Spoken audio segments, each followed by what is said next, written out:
तुमच्या मांडीला मांडी लावून बसणारा एक माणूस, ज्याने देशाची महान युद्ध नौका, ज्याने ज्या युद्ध नौकेमुळे पाकिस्तानची फाळणी होऊ शकली, हे आपलं स्वप्न आपण पूर्ण करू शकलो, त्या युद्ध नौकेचा लिलाव मांडला, त्याच्यातून पैसे गोळा केले, लोकांना फसवून फ्रॉड, काही कोटी रुपये त्याने आणि त्यांच्या मुलानं, त्याचे पुरावे समोर आले आणि म्हणतात पुरावे कुठे आहेत? संजय राऊत काही बोलतात. अरे तुम्ही काय बोलताय?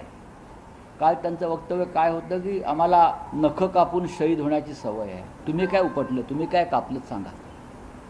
या देशासाठी तुमचं काय योगदान आहे? बलिदान आहे. उलट ज्यांचं बलिदान आहे त्या बलिदानाचा लिलाव करून तुम्ही पैसे गोळा करता. या देशात, या महाराष्ट्रामध्ये कधी राम मंदिराच्या नावाने पैसे गोळा केले, कधी गंगाजल विकून पैसे गोळा केलेत, आणि आमच्या महाराष्ट्रामध्ये INS विक्रांत, आमचा स्वाभिमान, राष्ट्रभक्तांचा, सैनिकांचा, त्याचा लिलाव करून तुम्ही पैसे गोळा करता आणि पुन्हा त्या भयंकर अशा भ्रष्ट गुन्हेगाराची तुम्ही बाजू घेऊन वकिली करताय. तुम्ही अभ्यास करून बोलता असं म्हणता नेहमी. मी अभ्यासाशिवाय बोलत नाही, मी पुराव्याशिवाय बोलत नाही. मग तुमच्याकडे असा काय पुरावा आहे की भ्रष्टाचार केला नाही? आम्ही सांगतो तो पुरावा नाही का? तुमचंच राजभवन आहे ना भारतीय जनता पक्षाचं, आमचं नाही आहे. तिकडे तुमचेच आदेश पाळले जातात. त्याच राजभवनाने भ्रष्टाचाराचा पुरावा दिला आहे. हा मुद्दा संसदेत पण गाजणार का राज्यसभेत स्थगन प्रस्ताव? हा मुद्दा देशभरात गाजणार. शिवसेनेतर्फे आज राज्यसभेत, लोकसभेत स्थगन प्रस्ताव दिला आहे. काय होईल ते होईल. पण आज महाराष्ट्रामध्ये शिवसेना पक्षप्रमुख उद्धव ठाकरे यांच्या सूचनेनुसार महाराष्ट्रभर या भ्रष्टाचाराविरुद्ध आंदोलन होणार आहे. आम्ही स्वस्थ बसणार नाही. हे देशद्रोही जे लोक आहेत त्यांना तुरुंगात टाकून, देशभक्तीचे मुखवटे लावून, हिंदुत्वाचे खोटे मुखवटे लावून तुम्ही जे उद्योग चालवलेले आहात लोकांना मूर्ख बनवण्याचे, हे तुमचे मुखवटे आता गळून पडलेले आहेत. हे एक प्रकरण लहानसं समोर आलं आहे त्यांच्या दृष्टीनं. भविष्यामध्ये अजून काही विषय मी जे मांडणार आहे ते तुम्हाला लवकरच मी सांगेन. पण मी इतकंच सांगतो, INS विक्रांत जरी ह्या लोकांनी भंगारात घालवली असली तरी त्या अरबी समुद्रात विक्रांतच्या नावानं भ्रष्टाचार करणारे हे पुढारी फालतू, त्यांचे पक्ष हे अरबी समुद्रात बुडवल्याशिवाय शिवसेना स्वस्थ बसणार. आता कॉर्पोरेट मंत्रालय सर मागं लागते, ईडी बाजूला पडलंय, CBI पडलंय, मग त्यांच्या बाबतीत काय यंत्रणा, केंद्रीय यंत्रणा ज्या आहेत बरं का, आणि महाराष्ट्राचे जे काही पुढारी आहेत त्यांच्याविषयी या विषयावर न बोललेलं बरं.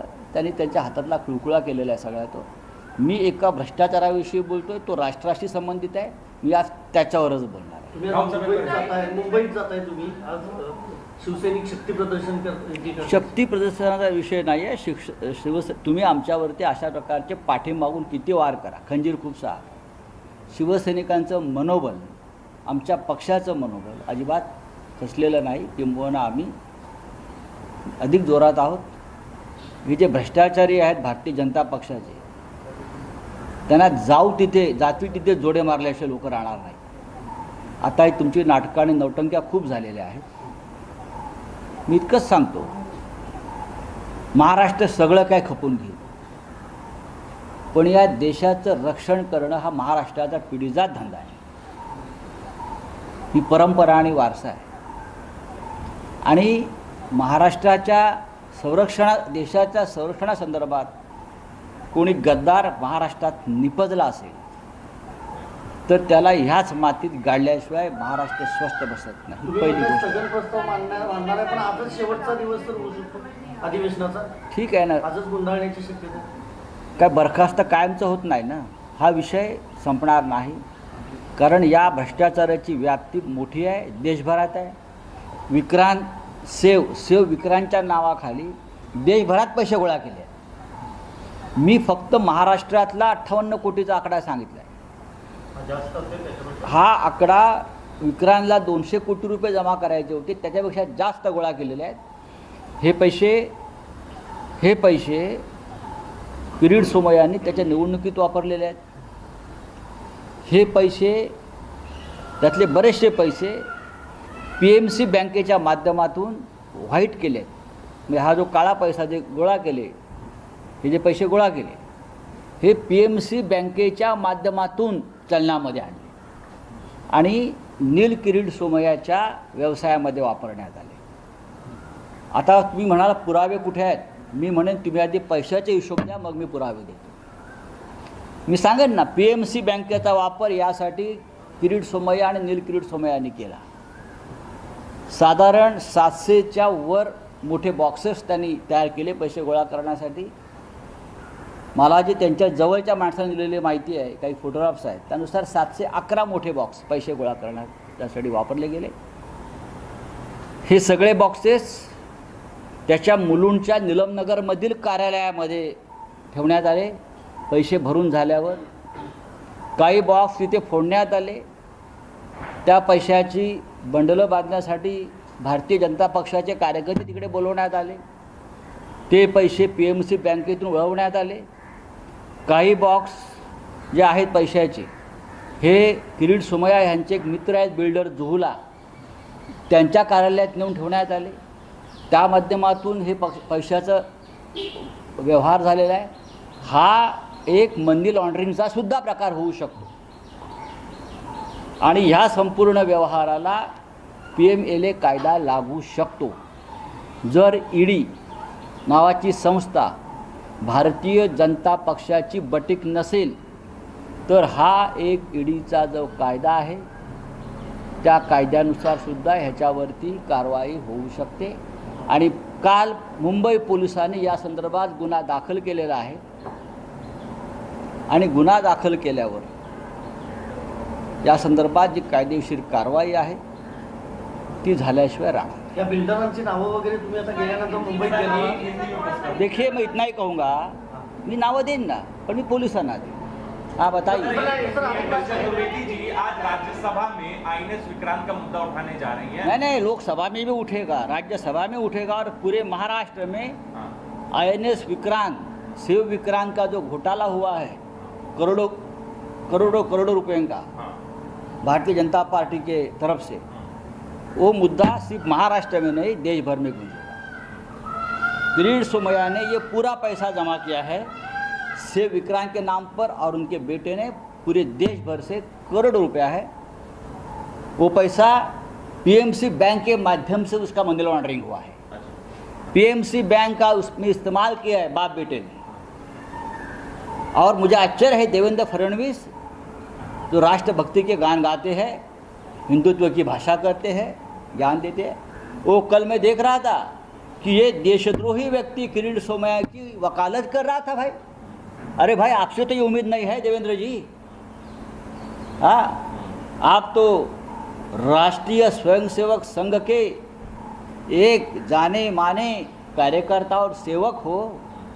आपकी बात देखकर विक्रांत की भ्रष्टाचार जो किया है उसके बारे में जो आपने वकालत की, स्वर्ग में श्यामा प्रसाद मुखर्जी, दीनदयाल उपाध्याय जी, गोलवलकर गुरु जी, रज्जू भैया जी,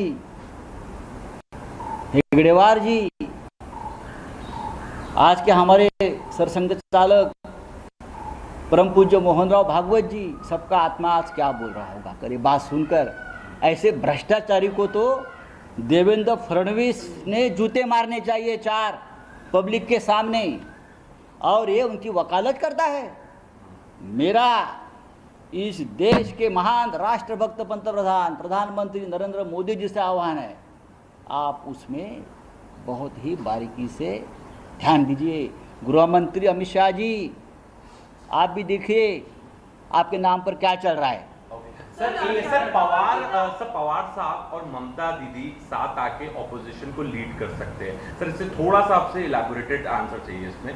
ऐसे में सूत्र जो बता रहे हैं वो ये कि पवार साहब और भी ऑपोजिशन पार्टी से बात कर सकते हैं, तो यूनाइटेड बात हो रही है. बात हो रही है, सबसे एक दूसरे के साथ हमारा संवाद है, डायलॉग है, हमारी बात चल रही है. सर, शरद पवार जी ने PM से आपका मैटर रेज किया है. देखिए, सिर्फ मेरा मैटर नहीं है, मैं उनका आभारी हूँ कि इतने बड़े नेता है जो हमारे लिए पिता समान है हमेशा. हमारे लिए उसने बात की, जाकर सच क्या चल रहा है, कैसा अन्याय चल रहा है उस बारे में पण बताया। सर, शरद पवार काल ज्या वेळेला पंतप्रधानांना भेटले त्यानंतर असं म्हटलंय, जलील असं म्हणतायत की नवाब मलिकांच्या संदर्भात पंतप्रधानांना शरद पवार का भेटली नाही? ठीक आहे, त्यांना बोलण्याचं काय। संजय सर, एक कमेंट कर्नाटका पर चाहूंगा। 200 से 200 से ज्यादा मॉस्क को नोटिस गए हैं कि अजान जो लाउडस्पीकर्स पर बजते हैं उनकी आवाज बाहर नहीं जानी चाहिए, उनको डिवाइसेस लगाने चाहिए। महाराष्ट्र में भी गृहमंत्री ने महाराष्ट्र की भी इस प्रकार की नोटिस दी है। अजान का जो एक साउंड है वो कितने डेसिबल में होना चाहिए उस बारे में महाराष्ट्र में भी नोटिस गई है। धन्यवाद। तर किरीट सोमय्यांनी केलेल्या भ्रष्टाचाराच्या संदर्भात खरं तर फडणवीसांनी बोलणं आवश्यक आहे, पण ते त्यांची वकिली करतायत। ज्या प्रकारे देशभक्तीचे मुखवटे घालून हा भ्रष्टाचार करण्यात आलेला आहे हा निषेधार्ह आहे, आणि ज्यांनी हा भ्रष्टाचार केला त्यांना अरबी समुद्रात बुडवू असं थेट म्हटलेलं आहे भाजप। या थेट म्हटलेले शिवसेनेचे खासदार संजय